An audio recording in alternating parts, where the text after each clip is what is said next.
Cari maklumat dan berita politik yang bebas, kupasan yang tepat, panas. Dapatkannya secara eksklusif hanya di Jom Channel. Komitmen kami, pentasan berita Isnin hingga Jumaat. Berbicara dan isu semasa, kami garapkan secara langsung. Panel-panel berkaliber dan profesional. Interaktif, pandangan anda kami raikan. Jangan lupa bersama kami di setiap hujung minggu dalam edisi khas mingguan. Jom Channel, moving forward, sharing a new experience.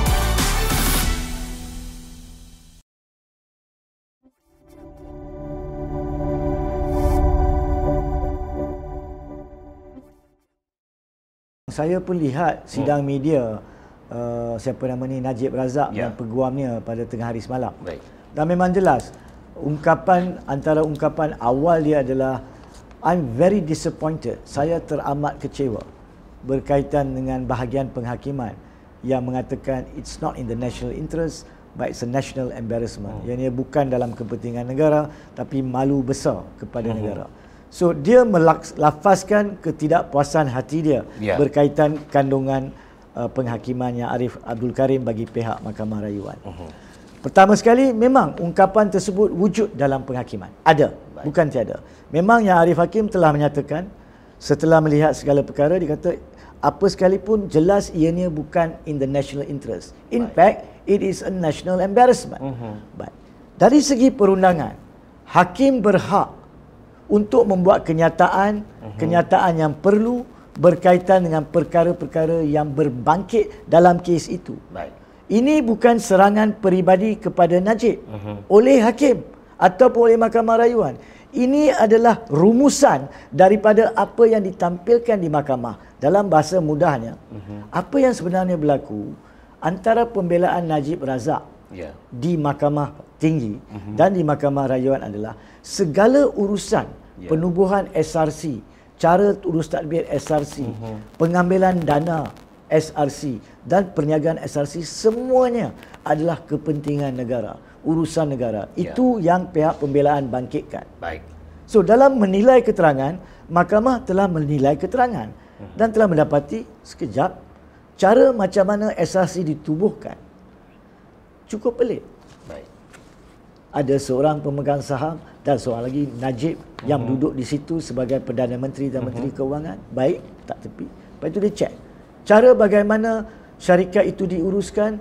Syarikat biasanya ada lembaga pengarah, SRC ada lembaga pengarah.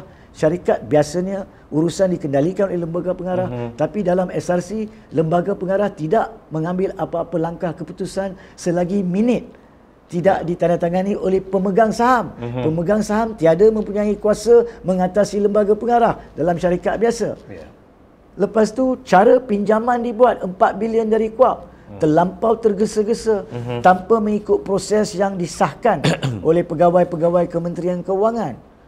Keempatnya, cara bagaimana jaminan diluluskan atau dibenarkan oleh kerajaan kepada KUAP melalui mesyuarat yang tidak mengikut proses yang sepatutnya, di mana Najib sebagai pemegang saham SRC duduk dalam mesyuarat, dia pengerusikan mesyuarat, sedangkan ada arahan daripada kerajaan, arahan perundangan yang mengatakan kalau anda terlibat, anda kena keluar daripada mesyuarat, anda kena maklumkan kepentingan anda. So, mahkamah telah merumuskan semua ini, saudara Zawazi dan para penonton, dan kemudian mengatakan apa yang dikatakan sebagai national interest telah tidak langsung dibuktikan.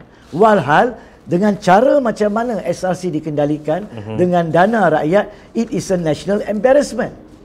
Jadi national embarrassment tu perlu diambil dalam konteks penghakiman itu. Baik.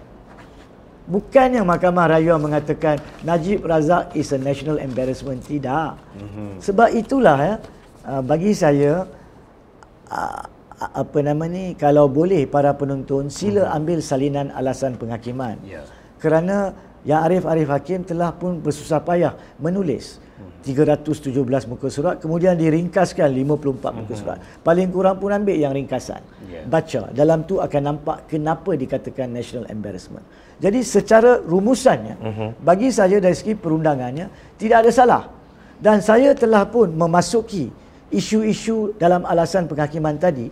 Kerana apa? Sebab untuk menjelaskan apa yang Najib dan peguam dia bangkitkan di khalayak ramai. Jadi menjadi tanggungjawab kita, menjadi hak kita untuk membincangkan, menunjukkan kenapa mereka tidak begitu tepat.